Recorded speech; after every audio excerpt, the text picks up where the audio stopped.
All right, what's up, my lovely listeners? We are back with another TagCast, of course. And for this episode, we're once again going to continue the theme of Mishimas because there's only a billion of them in this game. But before we actually start all of the Tekken talk, I actually wanted to give a plug for one of our community members. I usually wait until the end to do this stuff, but it's just so cool that I want to get it done at the beginning. So everyone can see it. But one of our TZ members, his TZ name is GK2000. He's a legit artist. Like, he actually does like art shows and stuff locally and whatnot, and has his own websites. And everybody has a Pinterest, but he has Pinterest as well, and FB page and all this other stuff. But he's really awesome. Like, just, I mean, in general, it's like, it's not like one of those, just weekend artists who just does it as a hobby and all this other stuff. Like, he's legit professional quality, and I wanted to ask him for a while if it was okay if I could kind of plug his work on the podcast and get his name out there, and he said yeah, no problem, sent me some links. And one of the links that I'll put up, he actually has a breakdown of how exactly he does his work and what he does. And basically, he starts out with a stencil, puts it on a canvas of whatever size, and then finishes it out like all the color with spray paint and paint markers. And they're really, really fucking awesome. And obviously, with the video game background, a lot of it is video game related. And it's just really, really neat work. I myself am actually ordering one, or having him do one here for me. I actually just had him start it this last weekend, and he's just really, really awesome at doing it. Independent artists, all that good jazz. So just wanted to give him a quick plug, and I'll have some links up there for. What's up? Hold up. What is he doing for you? Because I'm picturing like you're Rose and he's Leonardo, and that's what I got. No, my the one that I am having him do is actually a birthday present for someone, my sister specifically. It's a Mario Yoshi thing, and he's sent me the. So far, he's only gotten like the initial like stencil sketch of what he's gonna do, and like how the image is gonna play itself out, and then he'll, over the next week or two, he'll finish it up. But yeah, it's actually not for me. Although, I mean, like I said, the stuff that he does is really, really fucking cool and really good. So I have a feeling that in the future I'll probably commission him to have my own done for me. And it's I will issue a little bit of a warning. It's actually, I mean, it's not like insanely cheap.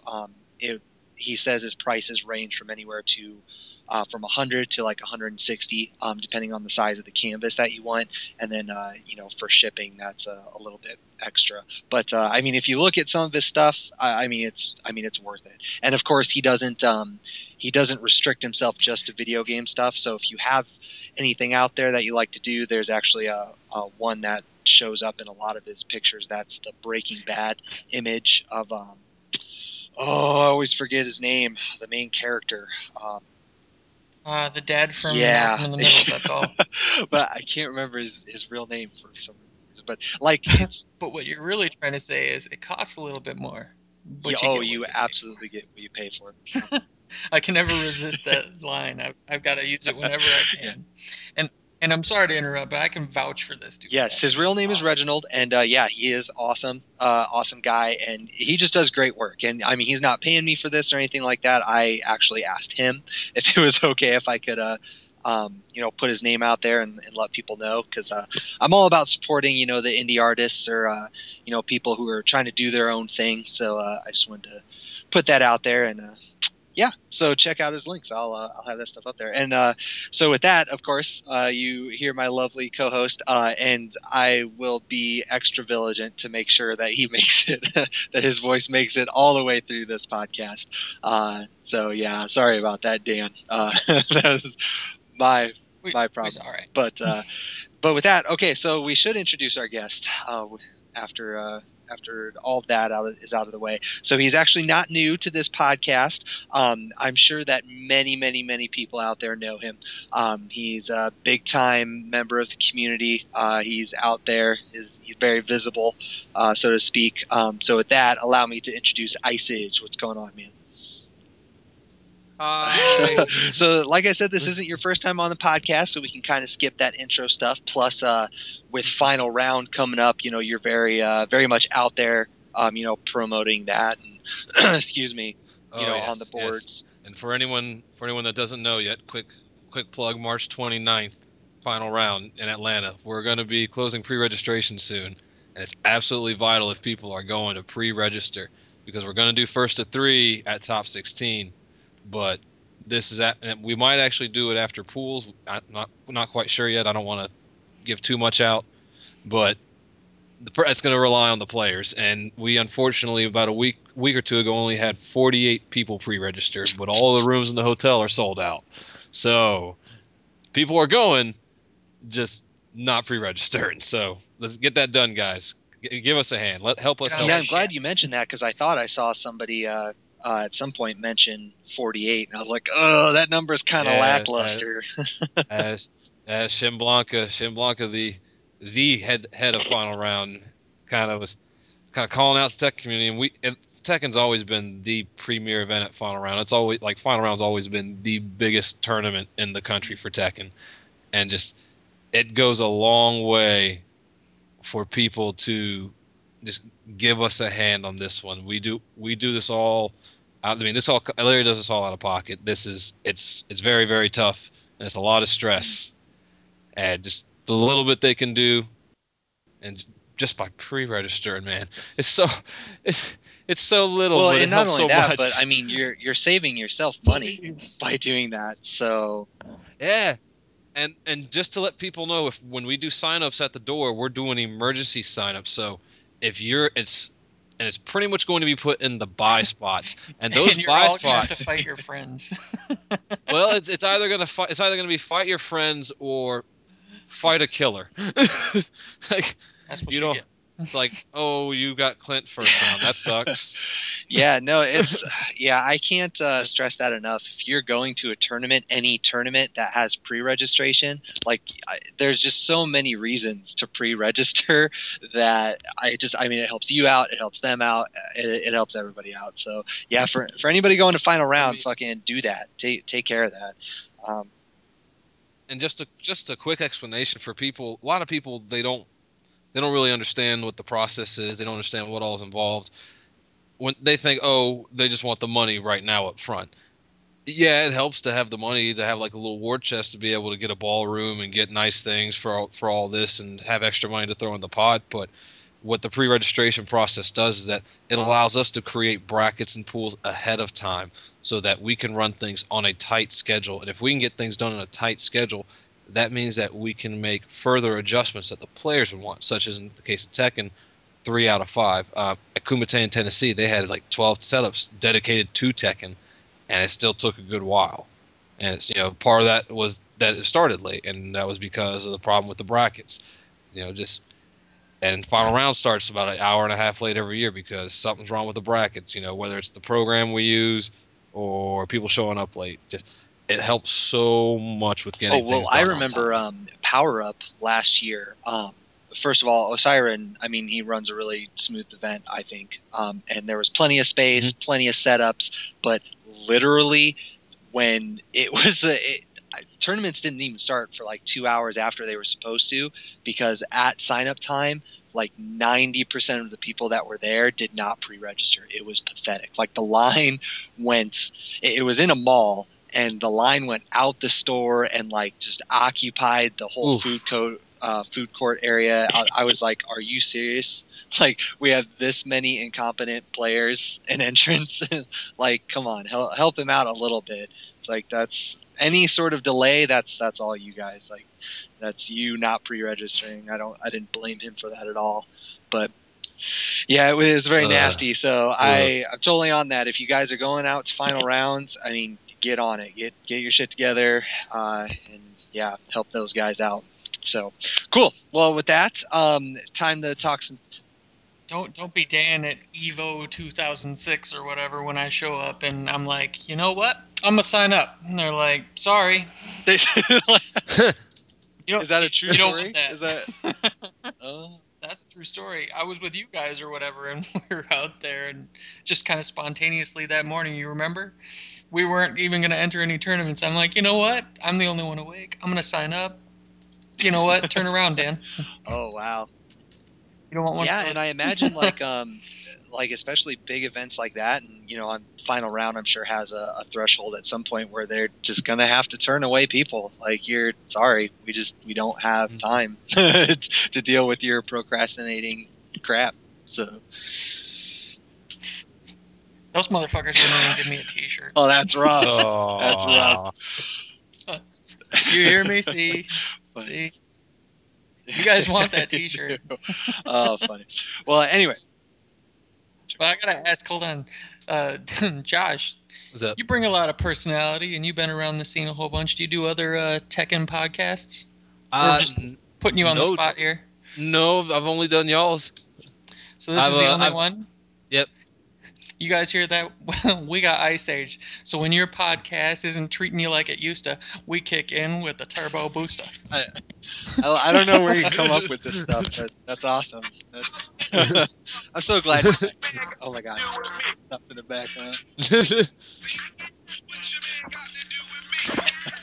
Yes. Oh my god. $10 for anyone who can name that tune. Just kidding. It's just gonna be for pride. I'm not giving. I don't have much of it, so I can tell you that song. Okay, so anyway, that's very, very good introduction, I think, on our part. So let's talk some Tekken. So doing Jinpachi. So let's Winpachi. I'm actually I'm going to start the conversation with this. We know everyone, at least if you've seen him in any way, shape, or form being played, or if you've messed with him, you know that he hits hard. He's a big risk, big reward character. And I want to start by actually using something I heard from Jop, and I guess apparently they nicknamed this character Skillpachi because he can be so amazing if you're really good with your Yomi. If you're good at anticipating, you're good at nailing shit, being on point with your whiffs and all this other stuff, he's a powerhouse. So I want to throw that at you, Ice Age, and just kind of start there. Do you agree with that? Do you think that's his primary function, I guess, so to speak? That you're just you're all in it as a one-hitter quitter. It's like just knock him out with one punch and be done. To an extent, I would agree. He's definitely a two-punch chump. He does a lot of damage, and just to give you an idea, and this is probably what they're getting at in terms of just being on point with your whiff punishment. His electric is down forward too. That's it. You just you're doing a generic uppercut. It's got good range and advances. It's 14 now, do you have frames. Practice that?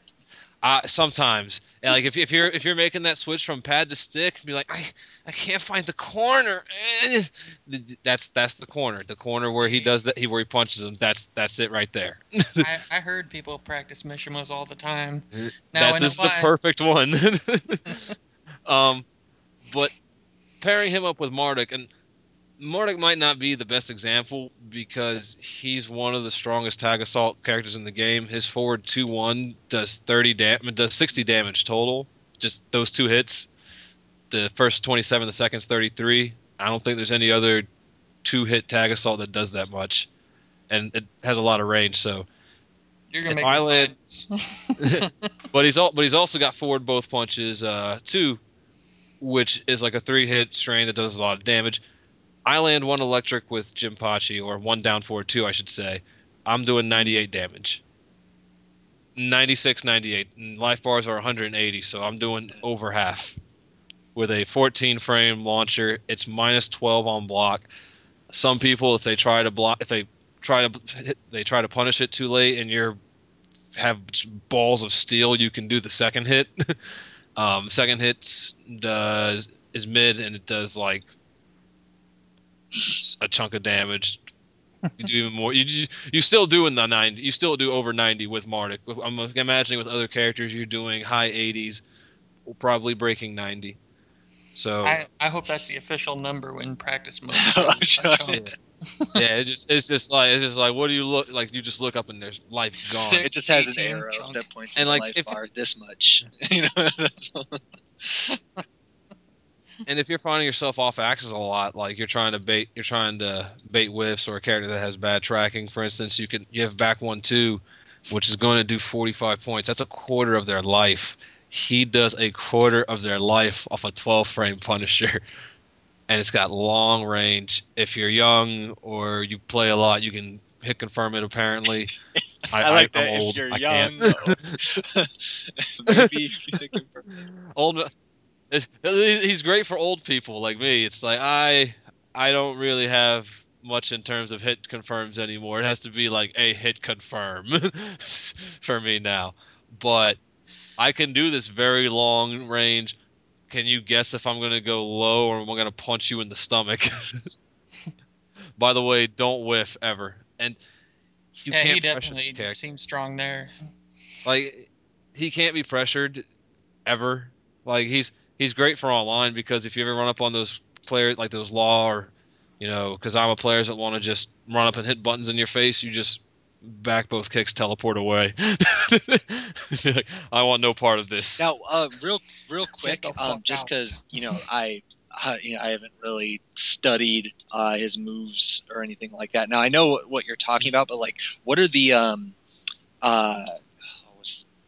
characteristics? It's not the word that I'm looking for, but like, what are the properties? Properties. Big fat No.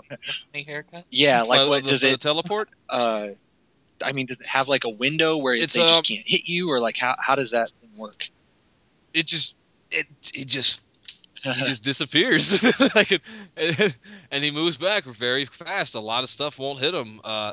You gotta have to predict it and kind of go all in with whatever you're going to do to What's the catch startup him. on it? Like, how quick does it come out? Oh, it's fast. Give me 1 second here, and I'll be able to tell you. But one of the big things about it is that it has follow-ups. It's because he has both his forward and his back teleport, and he's got right punch, which is very fast, a little backhand. It'll catch some people sometimes.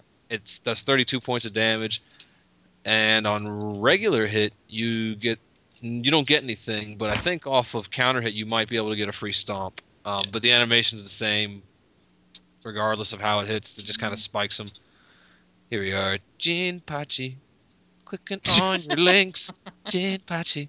He's an 80s song for this guy.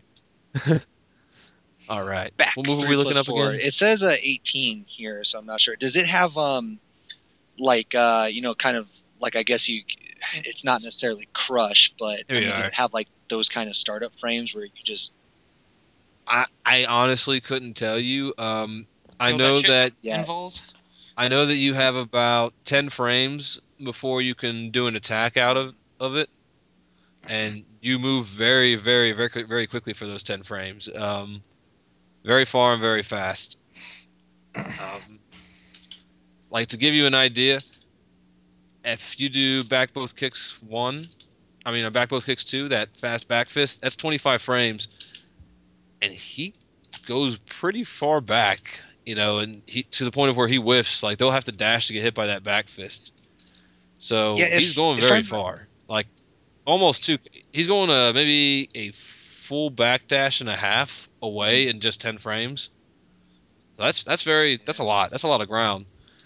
And the shoulder is amazing. He's got left punch is a shoulder that does 40 damage, and it's minus 13 on block, but it's got great range, and it just punishes whiffs. It does just buku damage.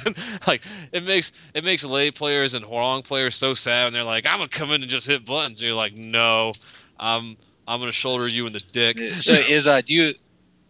And you do not want a shoulder in your dick. No, especially like when it does it does 40 points clean. Just like Do you ever do the forward one, or are you like strictly the back one? Is it useful at all? I will do it. Like the back one is so cheap. Is just so cheap. It's so good. This is a defensive game, son. It's amazing. Like, the back one's just so good that you're going to be doing it a lot.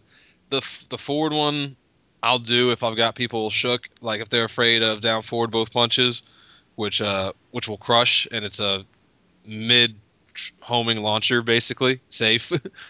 It's pretty slow in startup, but I mean, once they're afraid of that, and his forward left kick is a really good knee that on counter hit gets you a big combo. then you can probably teleport in and maybe try and check him with a back fist, or maybe hit him with the both punches throw out of that. They're not expecting just do it. To be cocky. Yeah, just be like, my balls are big. I'm in. Nice. Okay, so do a forward and then do a backwards. I like to do that actually. I think that's when I've like got that good full character life lead. Like I hit someone with something really stupid at the beginning of the round and they tag crashed out before they died. Then I just like teleport in and out. Sometimes they hit a button, I get a free shoulder. okay, so run me through these juggles here real quick. I did want to ask about down forward 2. Now you mentioned it does have its twin pistons version.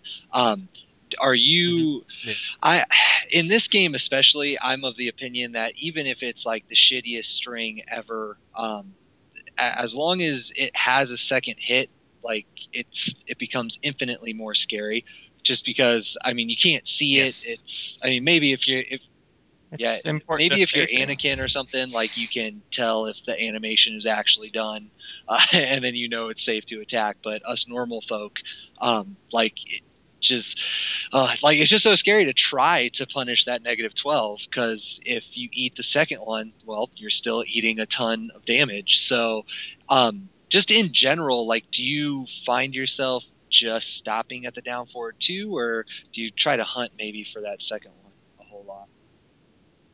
I used to hunt a lot for the second hit when people were getting used to, when people were still kind of learning what was going on. Against players that are more concerned with hitting buttons and attacking, they're not patient enough to block, I'll throw the second hit out, because even in the most part, people that play like that, they're not looking to punish, and if they do punish, it's only going to be jabs. They're not going to launch me unless they've got good reflexes. The second hit's -16, so he's getting launched. I still do it. Like, I'll still throw the second hit out, especially against people who if I've got low life where the jab punish would kill me anyways, yeah, I'll throw the second hit out. If they get hit by it, if they've got less than half life and I've got, I win the round. So if you hit the first down forward 2, does he get more juggle damage by doing the full twin pistons, or just doing a down forward 2 juggle? Or does it not?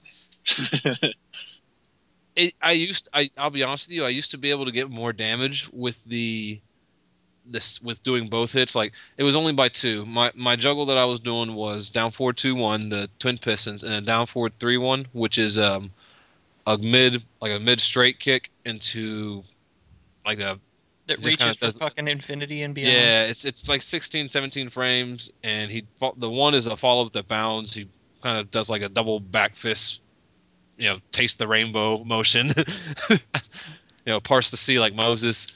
That's a fucking Skittle slam. Yeah, it does about 44 damage on its own. It's good. That down forward 3 also has a second follow up, down forward 3-2. It does 48 damage. It's a great whiff punisher if you're sure they're not going to duck the second hit.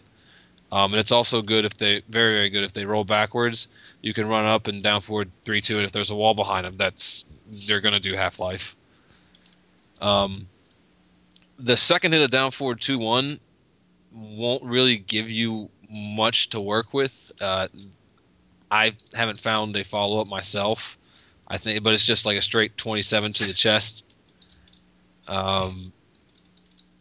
If you hit before, I was doing 98 damage if I did down forward 2-1, down forward 3-1 bound, Marduk tag assault, forward 2-1, dash, up forward both kicks to go into his fly stance, 1-1-2 just frame 2, where he'd do like a couple hits in midair and then followed up with a power bomb. That did 98. The easy combo that I would do for myself was down forward 2, up 4, back both punches, which is a headbutt that bounds, Marduk forward 2-1, Jinpachi up back 1-2 is a kind of like this downward chop, then an upward elbow. The first hit bounds. You can tag off the second hit. It's like the fastest bound move in the game too. It's very fast, and you can actually, if you've already bounded, you'll actually kind of bounce them and pick them back up. It kind of depends on your distancing and the height when you fall up tag assaults. Up back 1-2, hold forward, he goes into fly stance, and then you can either 3-4 to try and punt him into the wall, or you could do 1, 2, 4, which is ends with a flipping stomp, puts you kind of right there next to him. Good position. Now you don't really get anything for free, but you can pressure him. It breaks ground though, right? Yes, it does break ground, I believe. And they both of those enders do 96 damage with the Marduk Tag Assault.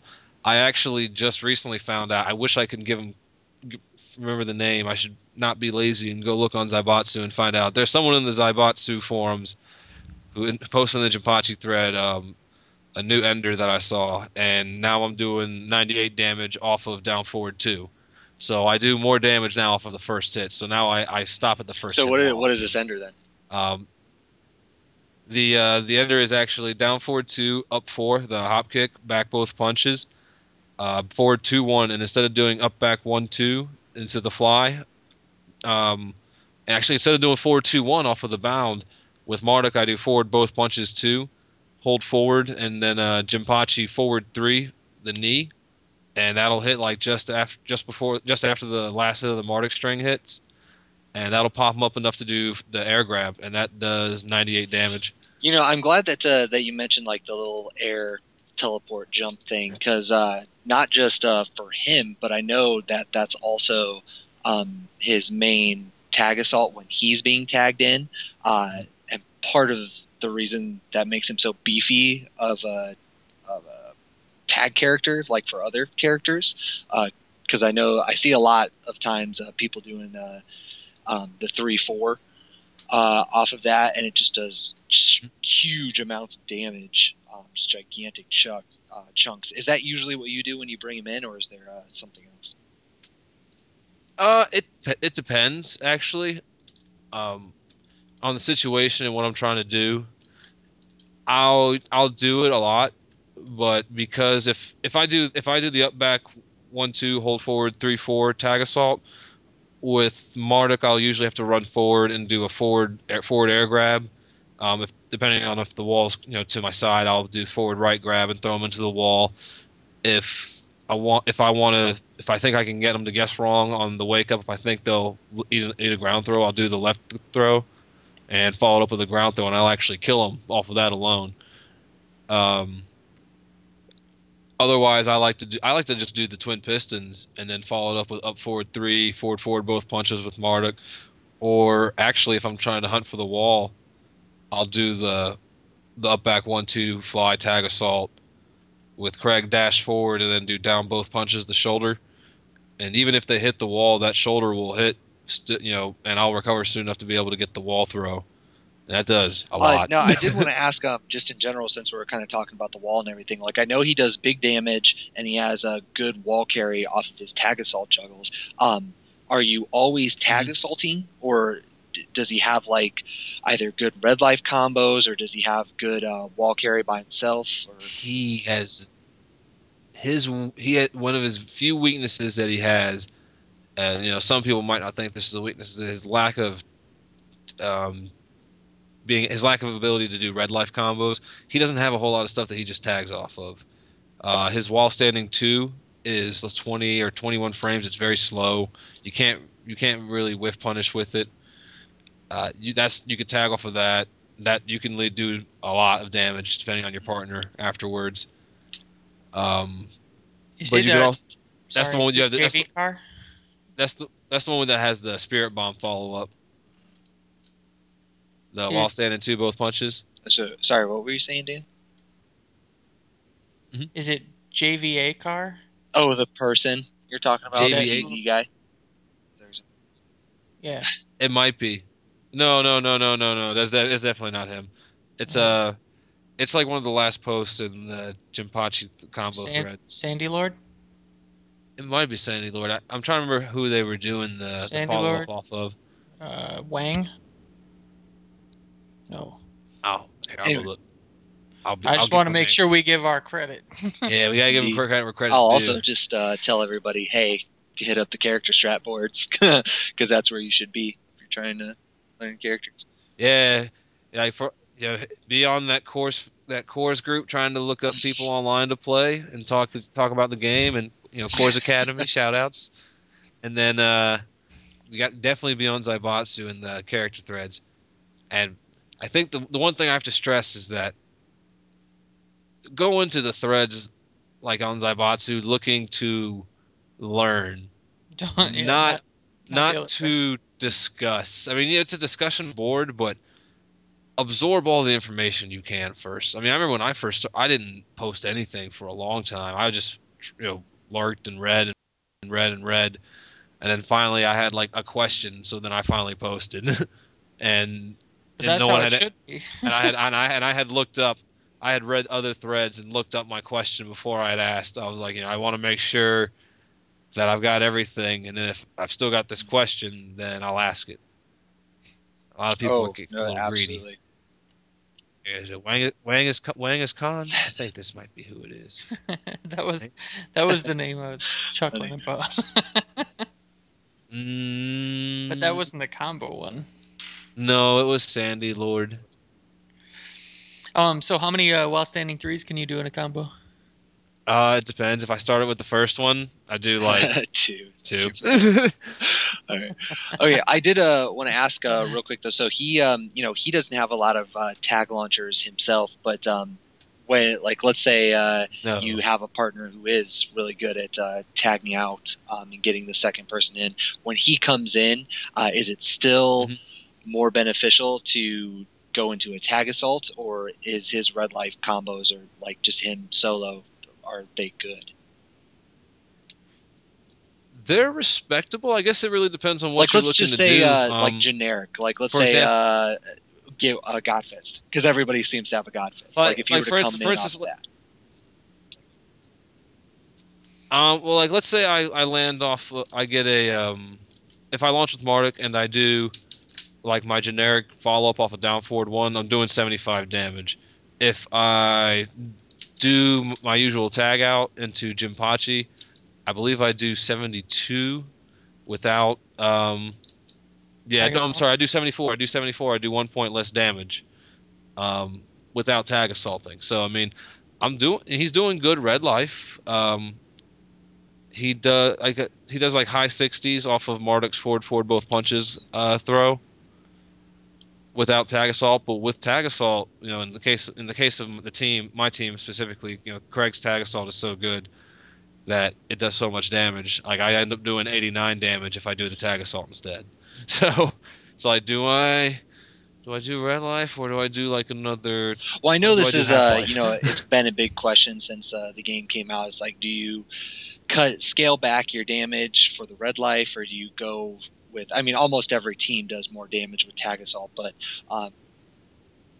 there's no universal answer. It really comes down to just the flow, your opponent, and if the player is not the type of player that's good with reading what's going on, they're more of a textbook player. They're more concerned with playing right. Then it probably just better to be safe. I mean, it's definitely a situational thing. Like, I mean, tag assaults, it's going to get you more damage. So, obviously, if you're gonna win the round or whatever, Like just with might my as well do it. Like with my team, it's my team's all about like with Marduk's on the screen, I'm going to carry to the wall to get a wall throw and have Oki and do a lot of damage. And with Jinpachi, it's just I'm just going to do a lot of damage. Yeah. So that's actually what I was going to ask later. If you view him as like a setup character, or is down forward 2 the microcosm for him, he's just a simple, effective character. He's very simple. If you have very good Yomi, he's a very, very, very strong character. Because he can apply mix-up from long range. And that's why he's so dangerous. From long range, he can do so much damage. And he doesn't really control the space like a true Mishima, but his punishment game is so strong. If their defense is rock solid, if you've ever played against someone who's got great defense and is one of those players who punishes everything, sidesteps the strings, has the duck points and punishes appropriately for maximum damage, he is a monster. So what do you like to mix up from long range? Down. Yep. Down three is an amazing long range low poke. It does like 27 damage. Oh, what is this on hit? It's a decent bit on hit. Let me find out. Yeah. It is on hit. It is 0 actually. I lied. It forces crouch apparently. Isn't it launchable though too? Sure. Yeah, it is minus 17. But on counter hit, it knocks down. I like to follow up with forward forward 3 if they lay there, because if they try to stand straight up, also it'll give me a free stomp because it'll catch them like in the back. Is that flip? It's like a flipping stomp kick. Yeah, that's the one. It's got a very good Oki positioning. You can dash forward, down forward, one them in the back. You can hold down forward, split second, then while standing 3 them in the back. Man, I'm actually surprised because I like Jinpachi up close. That's my Jinpachi. And then like I like to mix up the full crouch crap, and then warp away. Just run up, hit him with the low punch, warp away. But if let's say you catch someone with down 3 on counter hit, that's going to do 32 damage. And if they try to stand straight up to avoid like any crazy stuff, the forward 3, if you're on point, will catch them and give you a free down 4. That's 51 damage. So you've done 83 damage off of that alone. And just imagine if you're raged. In fact, you don't have to imagine. We can do that in training mode now. Thank God, Holy crap. Namco, thank you for listening. Thanks for bringing that back. Thank you for having a great training mode again. Now I don't need to play online scrubs. I can just learn. Yeah, really. It's like I can learn. I can do stuff. Yeah. Oh, I gotta put. So down 3 is gonna do 39 if you hit. Well, with rage and the counter hit. With rage, so you get 39, and then you do forward 3 follow up. That's 33, and then. Hold up. Am I the only one who isn't on a TV right now? Here we go. 63 damage. Thank you guys. And what did you say you usually followed up with? Forward? 63. It is doing a total of 102 damage with rage. Yeah. So much damage. Oh yeah, that is good. Like if someone comes in and let's say someone tags in, you're like, I know they're gonna try and hit buttons when they come in. Down 3. Boom. Oh, you didn't hop kick. You just hit buttons. Let me flip on you and stomp on you. Oh my goodness! Why did you tag? That's insanity. Okay, so we got the down 3 like retarded goodness. So what's Yep, down 2 is another amazing long. It's pretty linear. It's a natural combo. Down 2-1. Just a note, with rage it does 52 damage. By itself, it does 42, which is just 3 points shy of a quarter life. It is +8 on hit. Well, the second hit, at least, is +8 on hit. Very, very good. Allows you to apply pressure right there in their face. It's -9. The second hit is -9. You can do just the first hit. It's not hit confirmable. You have to do it right away for it to combo. But if you put a delay in it and the first hit lands on counter hit, depending on how long the delay is, you can get the second hit still. But you can delay the second hit for a very long time to bait a counter hit. And on counter hit, you get while standing 3. Into down forward 3-1, bound, tag assault, ender. If you block the down 2, does it jail you? Is there any way to get around the 1? Yeah. The second hit? I'm pretty sure you can sidewalk it maybe. I've had it miss from off axis, but for the most part, I see it hit. In fact, you know what? Yeah. I should have put it in training mode against Jinpachi, but I'm not that smart. I think because I'm just curious if if you can use it like that really solid poking tool where even if they block it, you're still okay. Or if there's a way to be like, oh yeah, I can get around it. Yeah. Oh yeah. Yeah. It's so good because like you can alter the timing on the second hit. You can do it right away, and it's -9. It's safe, so you can just kind of be like both hits, just the first hit, delay the second hit a little bit, delay the second hit a lot. I mean, hit the first one, hit a different button, make them think you hit the other one. Yeah, down the first hit followed by down 3. Oh, why are you trying to Man, sidestep? that's crazy. That's a lot of damage off of something that's at least if you hit the counter hit off of something. The first hit followed by up 4. Up 4 so fave. good. That's 4. my That's my LOL hop kick. Wait, does he get a full juggle off of up 4, or is it just like stomp? No, he just stomps on you. But it's like if you try and move, it's 46 damage total. But the hop kick is 18 frames. It crushes lows. It's safe and it hits you out of sidestep. I love those tracking up. It's kind of got a vacuum property to it too. Yeah, he just goes in. The hop kick itself does 32 damage, and then you've got, you could if they're not going to lay there and take the stomp. Because if they take the stomp, you do 56 damage. If they try to move, the stomp does about 46, I believe. But if they're going to try and stand straight up, they risk standing up into down forward 1 floats. So I mean, it's not a happy time. Like this character's basically, I hit you, you fall down, I hit you again. And it's funny. He very much plays like the way Marduk used to play when Marduk was not good, where he just had to turtle up, punish for whatever he can. But when Jinpachi punishes, he punishes. Okay, I want more stuff at this long range. More stuff. Down 3, down 2-1. Forward 3 is amazing. Forward 3 is kind of like Heihachi's. It's an advancing knee, got a lot of priority on the knee itself. On counter hit, you get a free juggle. You get a while standing 3 float into down forward 3-1 juggle of choice, and you're going to be breaking the hundreds with that one. Safe. It's all about the Benjamins. I'm gonna get y'all a juggle so that you can beat your friends up. Man, his everything he has counter hit juggle. Like everything is a counter hit.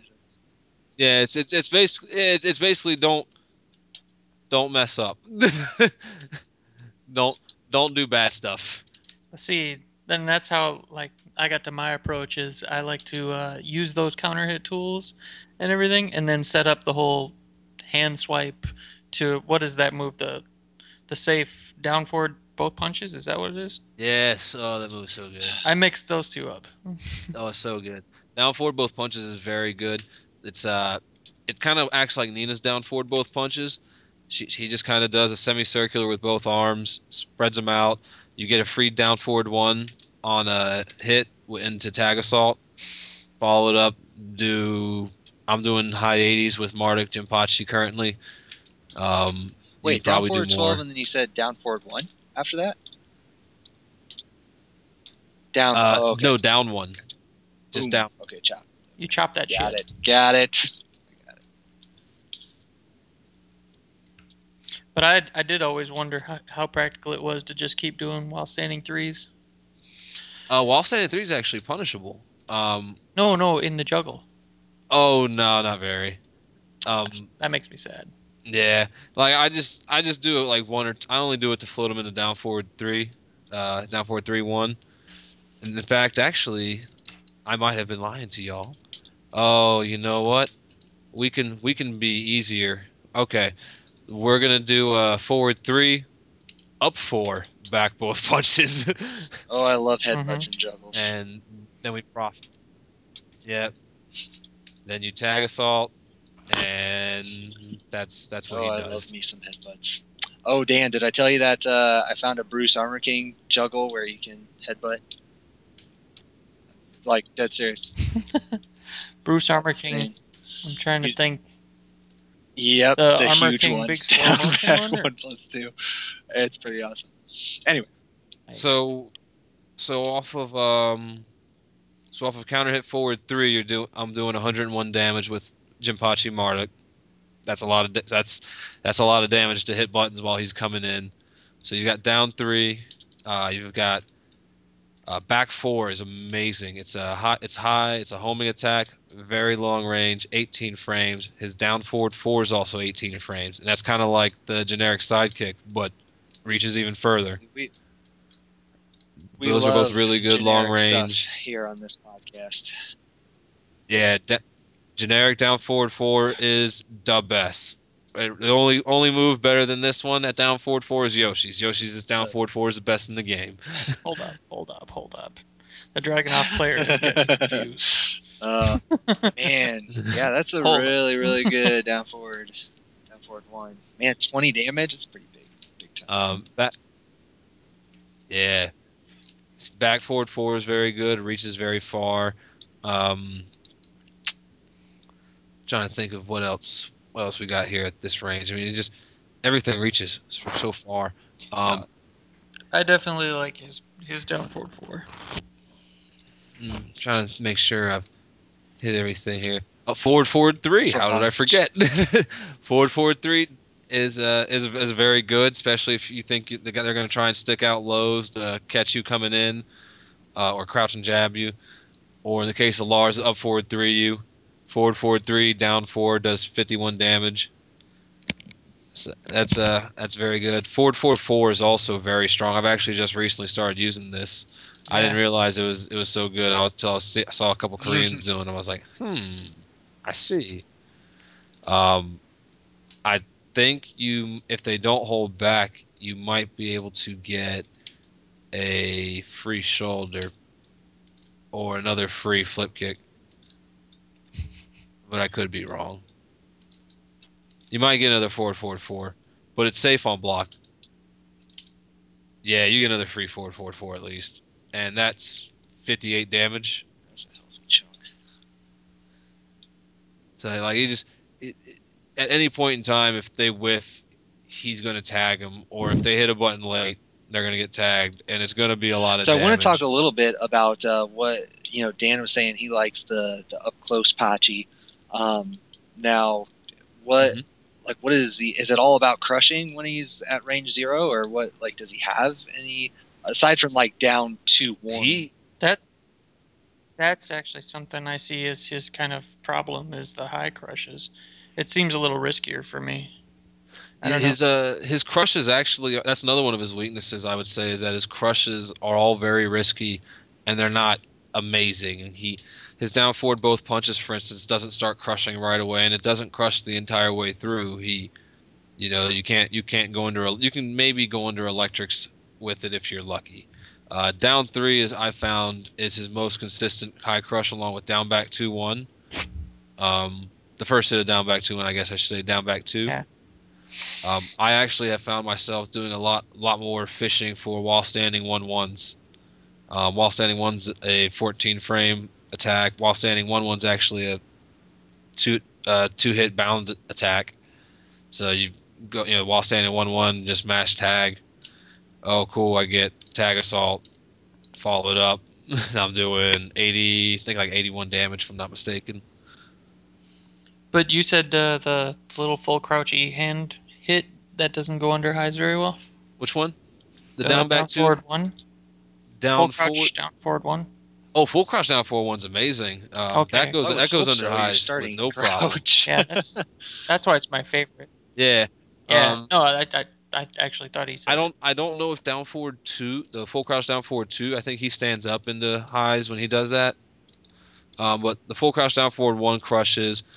Down 3 crushes. Down forward both punches has a crush window. Down back both punches is a pretty good, sway back attack. And if they don't hold back, you get a free. You can dash into forward 1+4, which I think if they eat both hits of that, that's 72 points of damage. The first hit just does 40, but it's 40 damage. Woo. He's also got. Let's see. He's got up 4 is amazing. That's his low crush. Forward 3 and forward 4 also low crush. I'm trying to think if he's got another high crush. I don't think he does. Jump stances or whatever. The jump stance will tech jumps. Yeah. He does have generic down 4. We should always mention that at all times. I guess that would probably be a better generic response to highs. Down back 1, I guess, is technically a high crush. You could do down back 1-2, which is a 2-hit counter hit attack, like a little 10-frame counter hit attack that knocks down. The second hit's punishable though. The full crouch down forward 1. You down both. You know what? His charged Thunder Godfist actually crushes highs. Down both kicks 1. How punishable is the Thunder Godfist? Oh, that's safe. Yeah, it's like a Well, million frames. Actually, I'm sorry. It's minus 12. I lied. It's minus 12. Well, yeah, I really just get at it because it seems like one weakness is, if you want to go under stuff, it seems like you got to be riskier. You might as well be better off just warping away. Thunder Godfist has a lot of pushback, though. It might be safe, even though it's minus 12. But yeah, you don't really have much in the department of crushes. So once people kind of get in on you, you really have to take a gamble. But you really don't, because once they're in on you, you just hit back both kicks. And you have said, you know what, I'm where I want to be now. Did you whiff an attack trying to hit me? Oh, I'm going to shoulder you now. And well, I guess that's why I asked, because I didn't know if because I know he has forward 4, but I'm not 100. It doesn't look like it has like the same properties as excuse me, like Heihachi's forward 4. Mm-hmm. So I didn't know if he had like a really good pressure game, or if it was all just 50-50. I'm not a big fan. Like his down forward 1 is amazing. Down forward 1 catches sidestep. I think the second hit catches both directions, even though it hits high. The first hit I know is weak to one direction. I wish I could remember off the top of my head. But that's 14 frames. It's minus on hit as well as block, I believe, for both hits. So you really can't just get in there and wail away with down forward 1s like say need. Actually, no, I lied. Down forward 1 and down forward 1-1 on hit are at advantage, but they're both at disadvantage on block. It's fair trade. Yeah, it's very, very good string though. He's also got down back 1-2 is very strong, because you can, once you've thrown that out there and caught someone counter hit with it, you can start doing down back 1, full crouch down forward 1, and just being able to do little things like that, little pokes, it steals momentum away, and it tempts reaction. And this Tekken is very much a game. This one, at least in my opinion, is very much a Tekken based off of you have to make the fewest mistakes.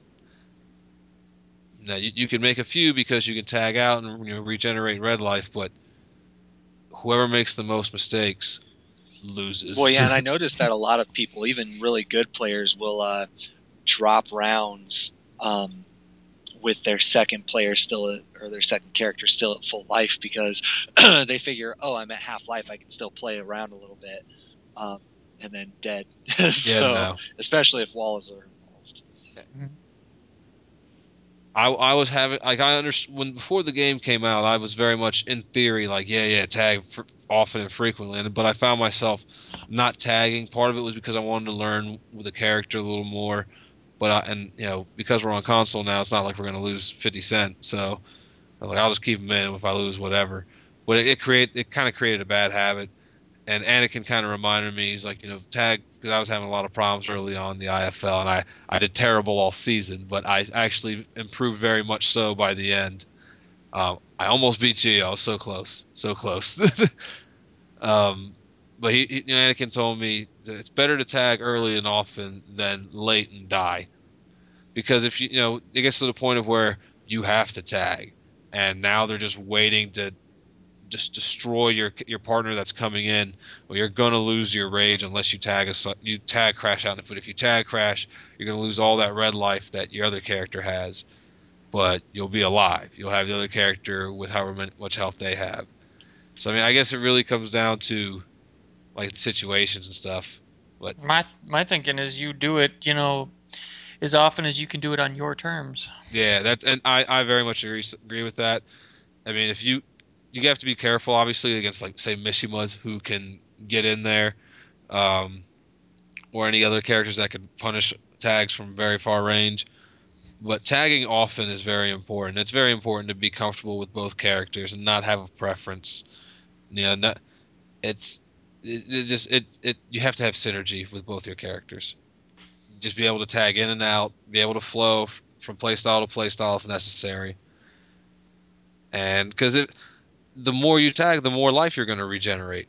If you take, early on, you take like a good two hit that does like 40 something damage, but it leaves you with 20 points of red life. You tag out early, you get that red life back. While they're sitting out there with that character, they get hit with another juggle, and they lost a lot of regular life, and they still have a lot of red life, but it's not as much as they had before. What I've noticed is if you're that kind of person that'll, get out whenever you can and, recover from a 2-hit string and all that, you can crush anyone who's playing too low of a reward. Like if they're just a little poker, like if you can identify someone who's a stronger poker than they are, the rest of their game, I mean, that just crushes them. Like, in this version of the game, to me, rewards the complete player. Tekken 6 to me was very much a offensive game. The sidestep was not as good. There are characters like Lars who had tracking jabs. This game, because you have the two characters, if you get hit with a lot of damage, you're going to be able to tag out and recover some of that life and have another character at full health. If you have a good poking character, you can still do significant damage because of the increased ground damage and the amount of damage that you can do off of counter hits thanks to tag assault, rage. Oh my god, rage. Getting hit. I love getting hit by early tag assault juggles that leave me with a lot of red life. Like maybe it does like 80s, high 70s, low 80s, but with all the red life that it leaves me with, I in actuality probably lost maybe less than a throw's worth of life, and I'm going to be able to tag out, and I'm going to be able to have whoever my partner is, and this, if it's Marduk or if it's Jinpachi, they're going to walk in, and they're just going to kind of, sup. That's rage is entirely why I actually have Dragunov as my second character. Oh my goodness! Just because I come in and I just down to them until they're half dead. Like, how fun is it to hit? How fun is it to land? You know how fun it is already to land counter hit back 4-2-1 with Dragunov on people that keep hitting buttons. Like just landing that with rage. Oh, it's so pleasing. It's like, ooh. That was homie, 3/4 of that guy's life. Did you take well over 70 damage from a 3-hit string on the ground? Am I at +8? Did you still hit buttons? So silly. Like, to give you an idea here, like Marduk's down 2-4 and down 3 are both 16 frames. One's a safe 2-hit mid string that does about 48 damage, I believe, maybe 46. Down 3 is a good low, very fast at 16 frames, does 24 damage. With Rage, down 4, I believe, does 31, 34 damage. That's a throw's worth of damage off of a low. That a low that is only -13. So that's significant. And down 2-4 suddenly goes into doing 62 damage instead of 48. So, like, characters like Dragunov that have multi-hitting ground strings that do significant damage, Rage makes them so scary. Yeah, they're 1-1. Steve's a great number 2 with almost anybody because he can combo off of almost anything. He's got flexible tag assaults, and with Rage, he is. With Steve, the big secret was don't hit buttons. Don't hit buttons and use your attacks that will beat out back 1 and the weaves. In Marduk's case, I could use down forward both punches, and it was only -11. So I got 1-1-2, no big deal. You can't do any bullshit. But in the case of Jinpachi, he doesn't really. if Steve tries to weave and gets down forward both punches, that's on Steve. Interesting. But I'm glad that you brought it back to Jinpachi, though. Yeah, I'm sorry. I get excited talking about we'll both of them. They're so similar in terms of how it's just there's so much damage. Marduk's a much riskier in your face, take gambles, while Jinpachi's very much keep distance. Have very damaging long range attacks to tag people and tax life as they try to get in. When they finally get in, frustrate them into making a mistake and being able to teleport away and whiff punish. Or if they whiff in general, being overzealous, whiff punish. Or if they get crazy and try and do a counter hit and end up taking a risk, block it and punish. He's very, very, very difficult to break down. Run us through the block punishers, because I know you mentioned that down forward 2 is 14 frames. His back 1-2 you said was 12. Yeah, and I know he has 1-2. It's 12. Obviously, which is really good. That's 36 damage. That's 1 point more than a throw. That's and it knocks down and it wall splats. He's also got a 2-2, which does 37 damage, so it does 1 point more. It leaves you both standing, but it's -2 on hit. I don't know why you would ever do that as opposed to 1-2. Make sure you do forward 1-2 to get the extra step in it. Back 1-2 is 12, as we've said. Back both punches is actually a 13 frame Punisher. It doesn't. They can hold back to tech roll the follow up. You can do. I think you can dash into forward 1+4, or maybe dash into stomp. But they can hold back and just roll away from the follow up. Also, an interesting note with back 1-2. That's also in the same boat. You can dash forward into forward 1+4, and if they don't hold back to hard tech roll, that shoulder will connect, and it'll be about 7. I think it's about 80 something damage total. Yeah, well, that's one of those basics just for newer players out there. I mean, that's something that you got to get down for any character that has anything that can be rolled out. You need to do that, otherwise you're eating a lot of unnecessary damage. Yeah, a lot. At 14 frames, he has down forward 2. Another weakness that he has is that he doesn't have a whole lot of strong mid punishers. And that actually comes into play in the Lars matchup. Lars is up forward 3. Jinpachi really can't punish it. You can wait for a certain window in the recovery animation and try to down forward to him, but you'll more than likely get blocked. And for me, I just do up 4, down 4, get my stomp, put him down on the ground, and can't you do like an instant while standing 1-1? That seems like too bad. I haven't tried it, to be honest. I'm still trying to get used to seeing the damn move because it just comes out so fast. Fair enough. I know that you can just do 1+2+5, the generic bound tag assault, and just do a tag assault into a follow up and do damage that way. And that's probably the most damaging way, if you don't mind losing your partner's rage or giving them their partner rage. You don't mind all this negative shit you could do. Yeah. After that big segment about rage. Yeah. Yeah. Like, if it'll kill them, do it. Hell yeah. Or if you're confident that you're not going to worry about that character and their rage, maybe it's just a player that likes to burn tag assault. I mean, not tag assault, but tag crash frequently. How fast is down forward 3? With Jinpachi, I believe it's 17. So you can probably punish with that too. Maybe 16. Yeah, that's his next punisher. That's actually 16. Down forward 3 is 16. So down forward 3-2 is his 16 frame punisher. So you can punish that Lars. I take it you can definitely punish Lars with that as well. No, but the wall's there. Well, yeah, and I imagine that's probably one time where you might see up forward 3 a little more. Interesting. Yeah. Okay, and then real quick for his wall standing punishers, I know his wall standing 4/4 is natural combo, right?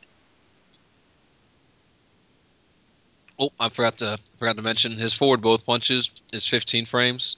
And that's also safe. Does 31 damage. Knocks down. Down forward 3-2 is 16, as we've said. Up 4 is 18.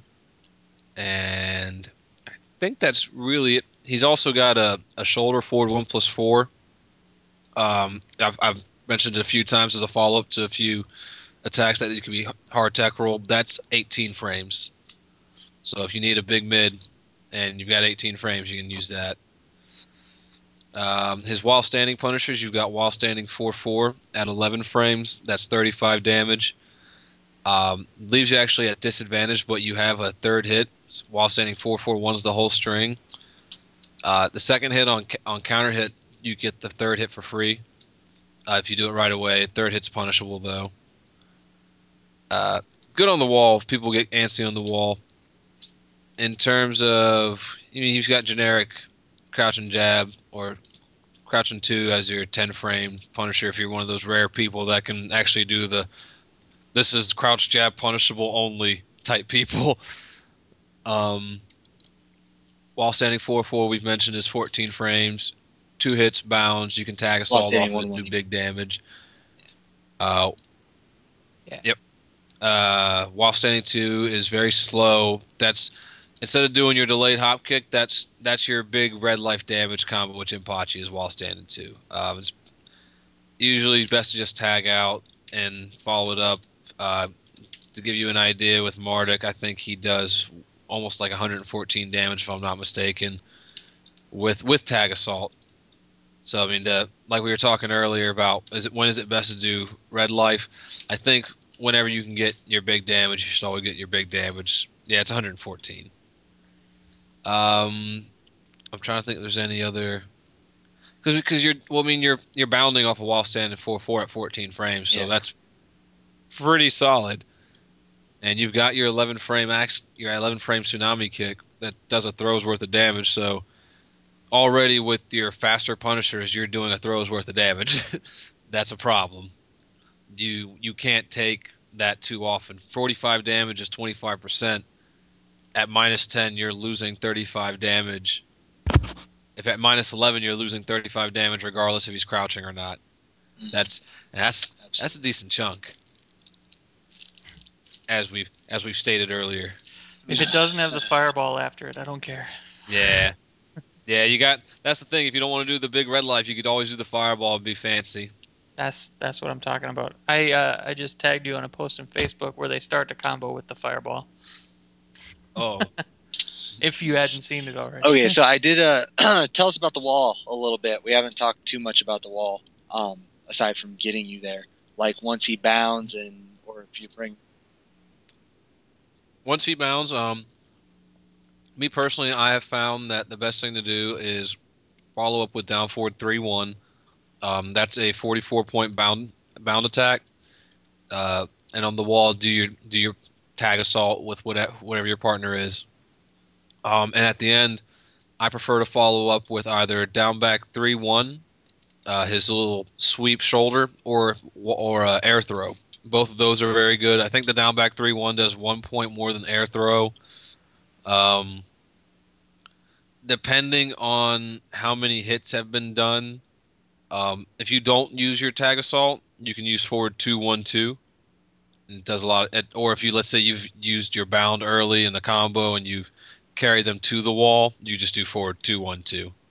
Now, does that leave you with some decent Oki, or is the recovery too much? It leaves you there with the wall pressure, and the wall pressure is very, very, very good because he can tag you at down back 2-1. If you panic and try and hop kick out, you're going to eat back 1-2 into the wall and lose over half life. And if you've taken a wall combo already, you've probably already lost half life, so you're going to die. He's got down back 1-2 to catch you if you try and mash buttons out to counter hit. He's got down back 4 is just a good generic low poke to tag them if they're just standing there scared to move. Down 1 is amazing is an amazing poke. His wall pressure is so good, and if they duck, he's got forward both punches as a safe wall splat that does 31 damage. You don't want to move because if you move, you might get wall splat again. If you duck, you might get wall splatted again. If you do a panic attack and it's punishable, you're going to get wall splatted again. It's such a huge threat. He just does so much damage. Okay, next question. Oh, I wanted to ask real quick about his grabs. Like, does he get really awesome? I mean, air grab, we've touched on that a little bit, but his other grabs, like just his normal grabs. Well, his forward both punches grab his tag. You can tag off of, and if you have a Mishima or one of those stonehead characters, they'll headbutt him again. Otherwise, it does 35 and tags out. If it also wall splats, you can follow it up. That's pretty much it there. His left throw, I haven't really. If they try to stand straight up, you can pick them back up with down forward 1-1 and float them into a juggle. If they lay there, you can stomp on them. His right throw, the double underhook pile driver, you can do down 1 if they try to quick stand and get a free tag assault, and instantly bound them, or you can stomp them if they lay there.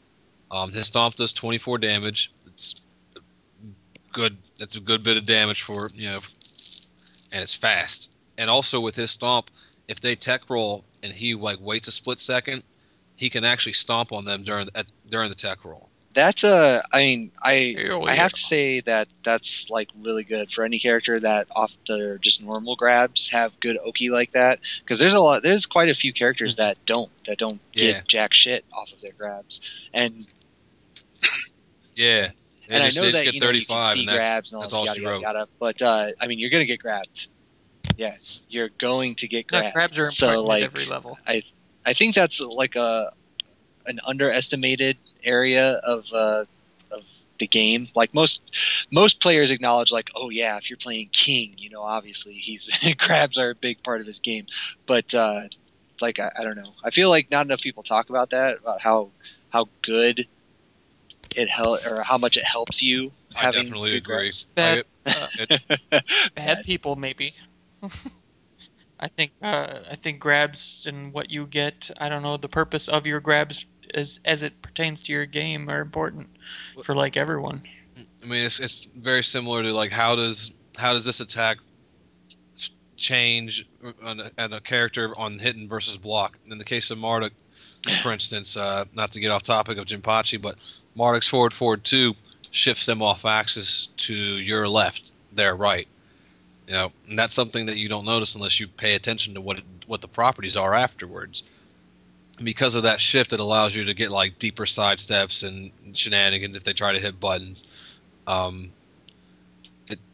The properties after grabs are so important. And then with the Jinpachi, he's very snowball-like. For people that play MOBAs, such as League of Legends, he's like a Darius in a way. He does a bunch of damage, and then if you panic and guess wrong right away, he's probably going to kill you. It's I mean, the game is all it's kind of like Tekken 6 in a way of where, oh, I got 2 hop kicks, I died. Because if you try to move immediately after those grabs and you don't know what's going on, you're going to eat that bound again. And then you'll be like, well, I'll just lay here. And they probably know you're going to lay there, so they're going to stomp on you. And then you're going to get stomped on. They're probably going to stomp on you. And then you're going to get stomped on. And then you're going to feel bad. And then you're going to stop playing the game. And then in some cases, actually, I found that the players that get shook after they eat that first down 1 after the right grab, and I get a forward 2-1, up back 1-2 fly 1-2-4, and I respike. I put them right there in front of me. Some people are going to be like, I'm not going to move. I just got hit with down 1 and I got rebounded. They can actually get up after that attack and block and be okay. But they're going to lay there and let me stomp on them because they're shook by what just happened. Or, in the case of the forward right throw, they already got, if I hit them with the right throw again, they know that down 1 will bound if they twitch. So they just lay there, and then I get a free down 4 for, instead of doing 35 damage, I've done 59. And now they're losing Tekken psychology. Yeah, and it's and in some cases, they'll probably let you stomp on them again right away because they weren't expecting you to stomp on them immediately. So it's like, bam, bam. Okay, I have actually done almost half life now off of this one throw because you were scared. I call it the Nina syndrome Yeah. because for like 5 games in a row now, she's been like the most devious about, okay, she can grab you and she can poke you, and if she hits you with one of those grabs, those pokes are going to turn into heavy damage after Yes. the grab. And and then give more insight into how important your post throw game is to a character. When people ask what's the difference between Michelle and JC, people say, "Oh, well, JC's got some of the King's parlor tricks, and she's got a stance and some weird stuff." Michelle's post throw game, Oki, is amazing. It's frightening. It's right up there with the usual Chang Oki shenanigans, but she gets it off a right grab and left grab.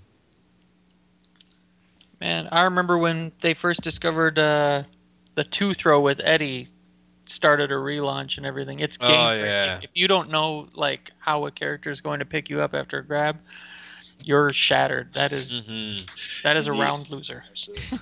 Plus, not to mention you're dealing with that, like you were talking about how the stomp, how you're not expecting the first stomp to get stomped on, and then all of a sudden it's just like this snowball effect, and you're all kind of fucked up. That actually starts with the grab itself. Like if you successfully grab somebody, they're like, "Fuck, I totally broke that," and then you're like not even paying attention on what's happening next, and you gotta keep moving, gotta keep your mind sharp, be able to. I mean, and what happens when Jinpachi comes in with rage and they're trying to turtle up because they're like, well, I don't want to get blown up by rage damage. Oh shit, I got thrown. Well, I'm not gonna stand up and eat a bound into a tag assault juggle. Oh shit, he stomped on me twice and he's angry. And then they take that stomp and they get grabbed again and it starts all over. Yeah. Or they stand up into a down forward one and shit, I got refloated. My life. But the counter thing is you can totally drop a character if you know, like, all right, the only throw I got to worry about for wake-ups is the 1 throw. Fuck a 2 throw. Yeah. Yeah, if you're not confident in your throw break and you're just like, you know what? Especially if the person you're playing against shows like a favorite throw. Like, for instance, pad players like right throws because it's easier for them to put their thumb across. So against pad players, more than likely right throw is going to be the throw. That's interesting that you say that, because that's so true. I've never really thought about that. I try to mix it up just because my characters have really good one grabs, but yeah, I mean, if you've got a great left break, like left throw Oki game, like you're probably going to throw with the left throw a little more, but for the most part, pad players are going to throw with right. I used to. When I played pad, I threw with the right throw most often. My absolute favorite stereotype is Marduk players, actually. It's that full crouch sweep kick, and then afterwards they always do the shin breaker throw. It's because they buffer pretty it. Funny. Yeah, they do it all the time. Yeah, because if you try and hit a button, the while standing knee will hit counter hit. Oh man, I'm just running out of questions, I think, for Jinpachi. But I know he doesn't just in general. He doesn't have the biggest move list, though. I don't think. Nope. He's an effective style character. He's not, oh, I'm gonna trick you with my back turn fucking kangaroo shit, and after you block it, I get another mix up with the gallant punch or whatever. No, he's pretty much at 10 frames, I'm doing 36. At 12, I'm doing 45. At 14, I'm doing half. What are you gonna do? And then if I'm crouching, at a -11, I'm doing 35. At 14, I'm doing about 45%. So, I mean, take what you will. Well, then I guess I'll just kind of throw it out there to either one of you. I mean, was there anything that you guys know about that we didn't talk about, or anything that we should mention? I probably his tag assault unblockable. Oh, you mean like fireball setups? Or the chop. Sure, yeah. Depending on what you're trying to do. I'm not aware of this. After you do bound and you have Jinpachi come in to do tag assault, First off, I don't think we covered it, but his best tag assaults are down forward 2-1 and up back 1-2, hold forward 3-4. Those are probably the two number one tag assaults he's got. If you want to do a long combo and tag him at do another tag assault at the end, down 2-1 is pretty good. You might have to delay the second hit a bit, but if you do one and then buffer in either his fireball or do forward 2+3. It's a just frame. He will do his standing jab, and then he'll start up his unblockable, and you'll have control of the point character.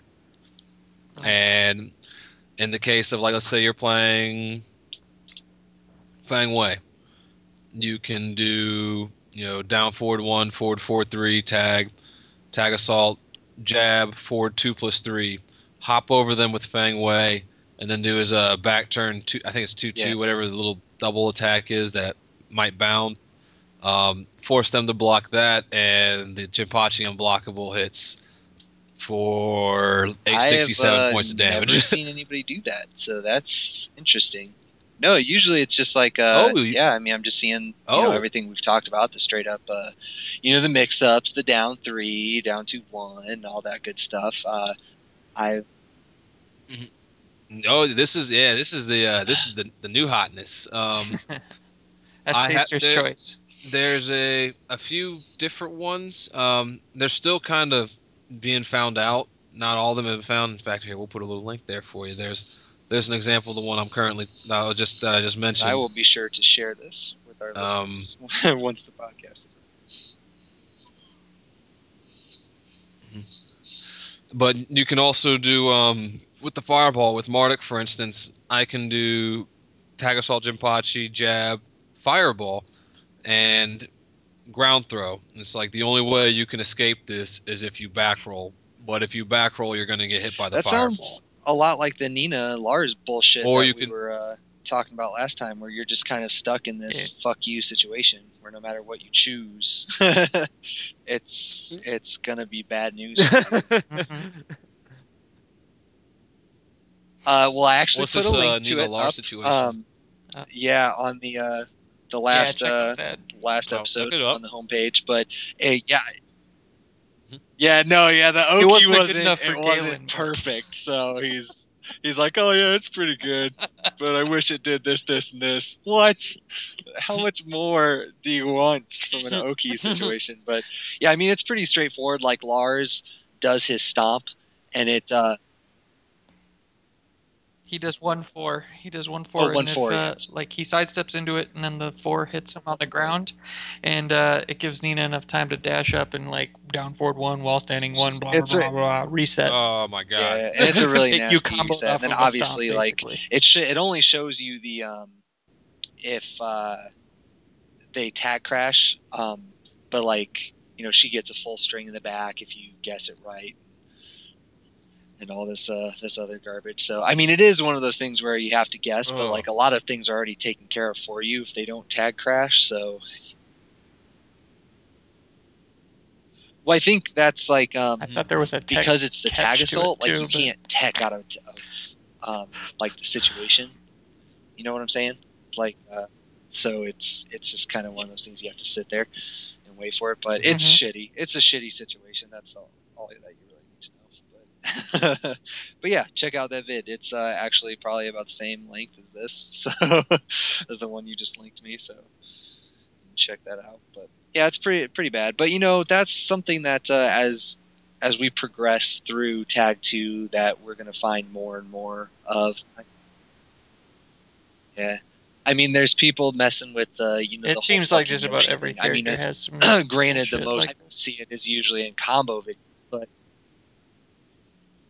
Oh my god, Noodlehead has. I'm so sad. And Noodle, just to let you know, first off, shout outs to Noodlehead, but I lost the secret you gave me, so I was never able to try it.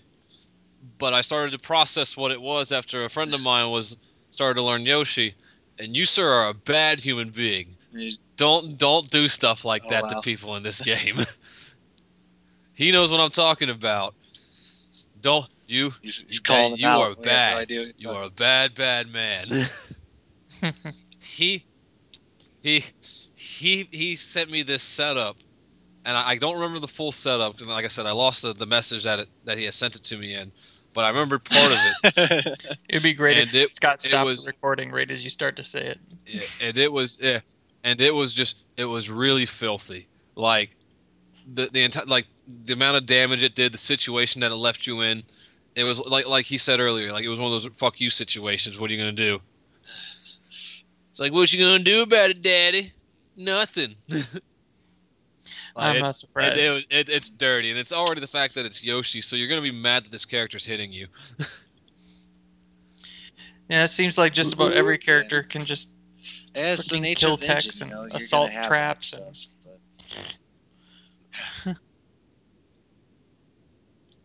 Oh, I'm for it. I fully support this. Quick side note, I have a quick Nina poll. Julia, Galen's fucking Which team. character Like, do you hate to that fight guy's against? fucking team is my worst goddamn nightmare.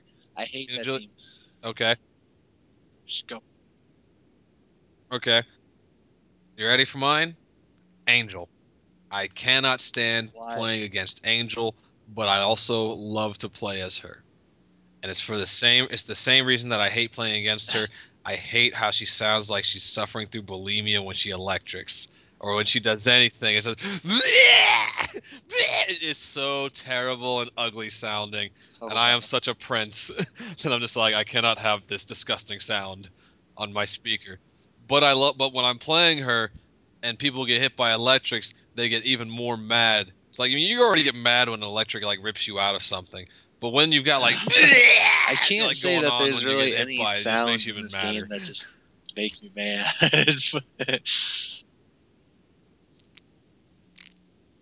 Actually, out of the gate, go into training mode and practice electric her and Angel for a little while. Yeah, I had to. I think Ancient Ogre is a lot better than people think. You're correct. People think he's terrible. They are wrong. I don't think he's he's terrible. at that I don't think he's great. I think he's better than expected. But, like he hits like his only saving grace to me is that first of all he has waning wound, which sucks, but like he hits really kind of like Jinpachi. He hits really hard, so when he does hit you, like he's taking a healthy chunk, which can be a redeeming factor, of course. But yeah, I just everything else I'm just not. To me, he's a Jinpachi. He's Jinpachi in terms of punishment and damage, but he has to be in close where Jinpachi likes to be out. Yeah. Because he's got a hop kick that you could just panic out with. Be like, I don't know what's going on, hop kick. Yeah, I mean, if you're on point with your defense, I mean, he can be really good. But I mean, any character can be really good if you're a beast when it comes to defense. But I think he really shines in the punishment department, especially it's all when about the back 1-2. And especially if you can land can kicks and tag out. Yeah, it's all about that, that Yomi and that being on point.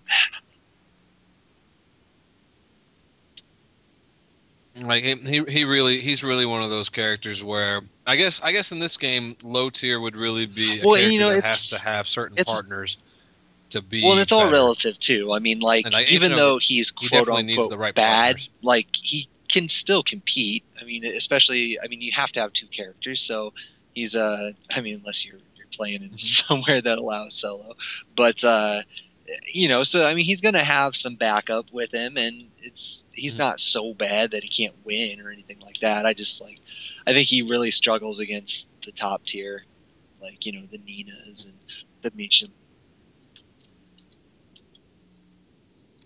It's actually kind of funny because when I play him, he's never really on the screen. I start with him, but he promptly leaves, and it's because of like he can turn everything into red life. He's got a lot of launchers he can tag off of. If he cannot tag off of the launcher, he can follow it up with 2 down both punches and tag off of that. And so if you got, and then when your partner comes in, you can bound. He's got Hunting Hawk, which is a great tag assault. So he's got great tag assault. He's got a lot of ways to tag out. Like, to me, he's pretty much, you're in there so that your other character can regain health, and you do a lot of damage with great movement and great whiff punch. He definitely hits hard. I mean, I give you that much. And I do like his wall carry with Hunting Hawk, and of course, Road Life you mentioned. I don't know. I just hate like his open space game. I'm just like not a big fan of it. Like I would like it a lot more if like just certain things were fixed. Like if his hitboxes weren't as shitty. Like I hate his hitboxes just in general. But like I love elbows. I love doing down forward too. But yeah, but we'll get to Ancient Ogre. We'll be able to talk about him some other time when we get to that podcast, the very last podcast that we do, the very last episode. Right. Okay, so not to derail the topic too much, but was that other than that unblockable stuff? Was there anything else that that we missed, or do you think we should chat about with Jinpachi, or do you think we got it pretty well? We covered the basics. Back two's another good homing That's attack. Like a long range version. Yeah. I like it. Okay, well, if that's it, then that's that's all I got for him. Usually I end with like some more generic stuff, like where do you put him on the tier list and all this other stuff. But I think we kind of been in and out of the whole metagame conversation, so I don't think that's really too necessary. It kind of sounds like you already gave us a couple of rants throughout the podcast, but I might as well ask, since I usually have that segment. Anything out there making you mad that you want to rage on, or? No, I'm on this new thing where I'm trying to be more positive. So I'm gonna wait until final round to just lose my shit. You should rant about not getting your. And just wait until I DQ the first person and just go completely crazy. I think you should rant about not getting your stadium, Josh. Yeah, I should. I should, and be like, come on, guys, we gotta have money somewhere. There's gotta be some money. It's Charlotte. It's Charlotte. Come on. But hey, there's the banks, them banks. Just Cam Newton. That's all I got. That's my boy, Cam. Y'all quit hating on Cam. That is all you got. I can't believe you're losing Captain Munnerlyn, the best name in the league. We are not losing Captain Munnerlyn. Pat Yazanakis is an idiot.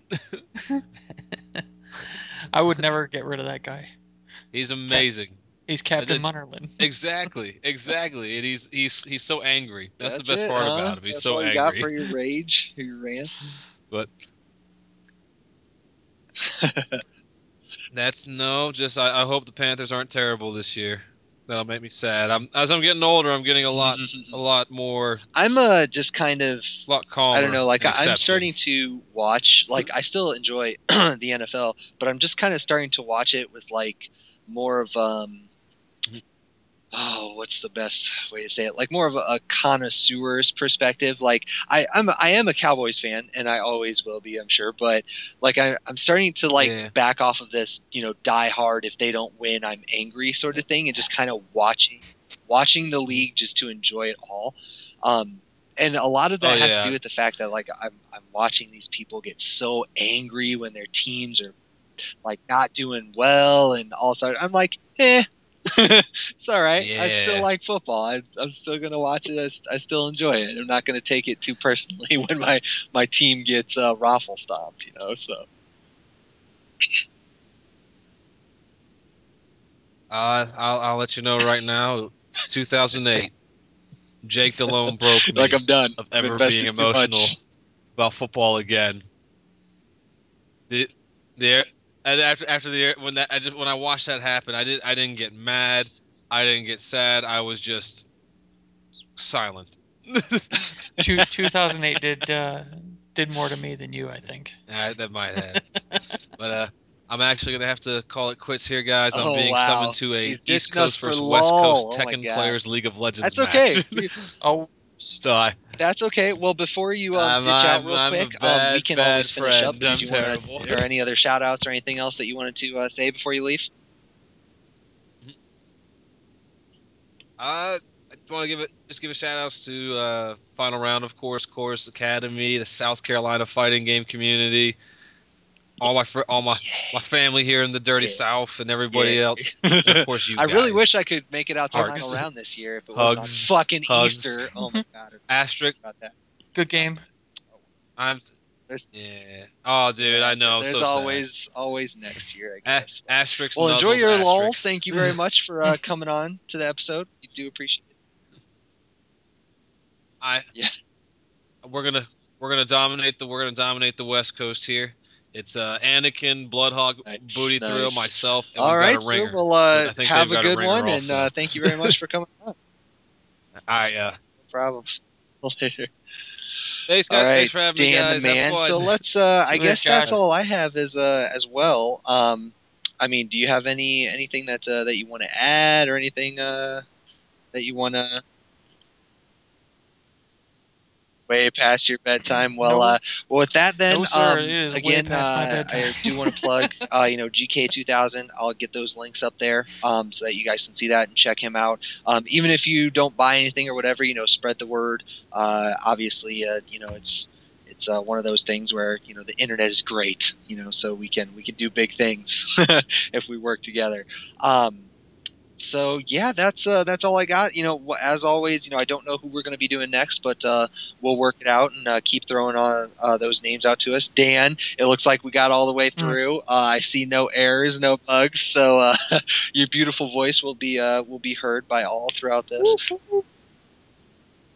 That's okay. I had minimal to say as well. I think this is Except like I had one minimal of the, to say this well, I time. didn't say one of the few times, but I think our guest actually got like the vast majority of the airtime, which is good. That's he is good for it. And yeah, everyone who's listening, make it out to Final Josh Round. is good for it. Support those guys. I mean, the more tournaments we have that are that big, the better. It's just the way it is. Exactly. So, any final words, dude? People. Any shout outs or anything you want to say for Call Quits? Yes, man, that's gonna be rad. Thank you all for voting on my wedding. I'm stoked Whatever. for you guys. That's like fun. I mean, it's just a fun wedding, Yes. Oh, yes, absolutely. And Yes, we too, expect, I like being able to save money. We might not even have had a wedding, but not yet. Anyways, and now you're gonna have to get that pool together it's on the and buy a few kegs for everyone. Like, thank you for helping us save money on our wedding. Well, dude. Well, I expect cookies at least. So we'll have to see what we can do. all right. Well, that's all I got then. Thank you everyone Cookies for listening. for sure. As always, suggestions, comments, whatever, feel free to post up. And we'll do better next time. Catch you guys later.